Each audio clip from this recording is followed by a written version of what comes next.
Peace, YouTube. What it do? Your boy Justice Shabazz back with another video. You know what I'm saying? I had to come back and recap some things, you know what I mean? It's crazy out here in these times, we all know. 2023. Everybody, hope y'all staying safe and, you know what I'm saying, just being calm and, cautious out here, you know, because like I said, these crazy times. But it's Monday, and here go the intro. You already know.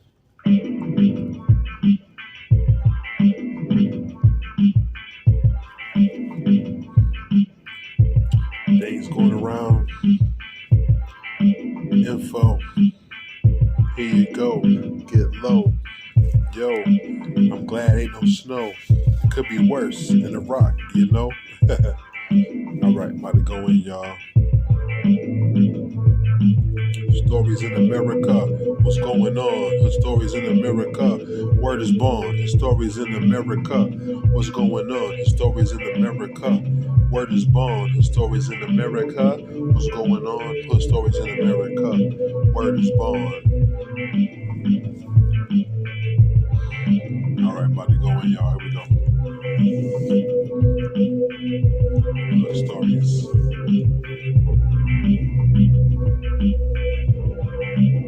Alright, enough. So basically, I want to talk about, a few things about checks, you know what I'm saying? First, this crazy situation in Virginia with the 6-year-old. How in the world does a 6-year-old get a gun to be able to take to school? You know what I'm saying? 6-year-old brings a gun to school and shoots a teacher in the elementary school. And it's like, you know what I mean? I've been in the world 45 years and I've never seen nothing, heard of nothing this crazy. You know what I'm saying? And it's like, number one, where does he get a gun from? You know what I'm saying? If it was his parents or somebody gave him the gun, which is bananas. And then number two, how was he able to, you know what I'm saying? I know TV and video games and all that stuff is there, social media show you how to shoot a gun or how to harm someone. But in Virginia, 6 years old, the child opened fire in a classroom at Rich Neck Elementary School, sending a teacher to the hospital. The age of the suspected shooter has left the community and country reeling from the possibility that a first grader obtained a gun, brought it to school, and opened fire on his teacher. Unbelievable.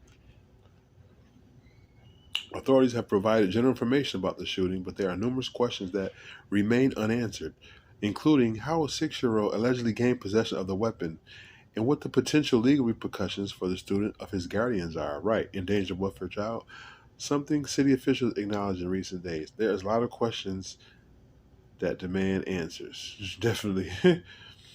How a 6-year-old ever have a gun, but how to use it in such a deliberate manner? Right, like he was taught, coerced. You know what I'm saying? Molded. The individuals responsible will be held accountable, the mayor said. I can promise that. Unbelievable. So it's like they're not releasing the name, or the identity of the shooter, which I understand because he's only 6 years old. But like I said, was he coerced? Did somebody, mold him into this figure? Or was it something he saw at home? Or was it just, can't say mental health because he's 6 years old, but then again, he had to be going through some type of psychological or mental breakdown to even fathom to bring a gun to school? Crazy. How are you going to discipline a 6-year-old child that shot off a gun at a teacher and harmed a teacher? But they're going to charge the parents. And they're going to put that kid in a home detention center until they get a certain age. And they might even discipline them further and put them in prison later on, or they might just let them go. But I don't know, that UO stuff don't work no more. Youth offender, people used to act up and thinking they're going to just be charged with a UO and it's going to be sealed off your record. Them days over. They trying to, especially if you're a black kid, they trying to prosecute you to the fullest extent. So it's just bananas with that. And then I want to dwell into another situation that they hiding in the media, I noticed. But it lets you know the double standard and the hypocrisy of the system. So, you got the UFC, the owner of UFC, Dana White, and it was shown, I think it was right before New Year's, maybe 26, 27 December. It was shown on tape that they was at some party, drinking, of course. and Wow. intoxicated. He was with his wife and others, and it showed his wife slap him, and then it showed him slap her back on camera.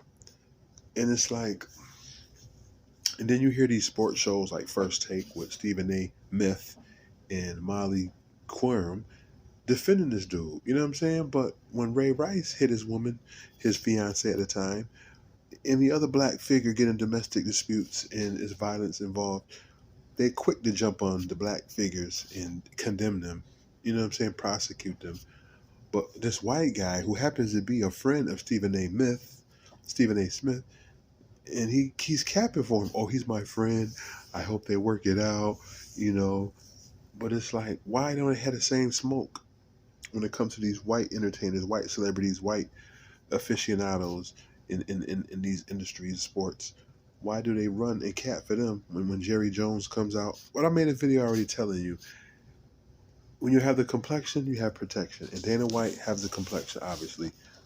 But it's crazy. He slapped his wife on camera, on TV, and there's no coverage. You hear nothing about it. You know what I'm saying? Look what happened to the Brett Favre situation. You definitely don't hear about that no more. And they're probably going to just make him pay a fine. That's going away. You know what I'm saying? So it's just a double standard. Of course, we know what's going on. Stay woke, family. And it's something else I wanted to touch on. The third thing was, what was the third thing I wanted to touch on? Had a Dana White situation, the 6-year-old shooting. And there was one more thing. Can't really think right now. My mind blank. What was the topic I wanted to speak on? Touch on. I don't know. It's just so much going on. It's hard to keep up in here in the news and in the world. But don't be distracted with that celebrity gossip and that celebrity mishaps and drama and toxicity, because all it is trying to keep you distracted from what's really going on out here by putting these smoke screens out, you know? But a 6-year-old with a gun is just the times we're living in right now. Everybody want to handle things with a weapon. Nobody want to talk things through. Nobody want to use reason, logic. It's just emotions and force and reactions. And where's that going to get you? You know what I'm saying? Because 5 seconds, 10 seconds of pulling that gun, pulling that trigger, can get you 10 years. Is it worth the trade-off? Is that a good trade-off? 5, 10 seconds of your life? Is it worth 10, 15 years of your life? I doubt it. Um, but family, you know, protons, electrons cause explosions. More great content coming soon. Definitely more lives and more good things in 2023, excuse me. It's your boy Justice Shabazz. You already know. Peace.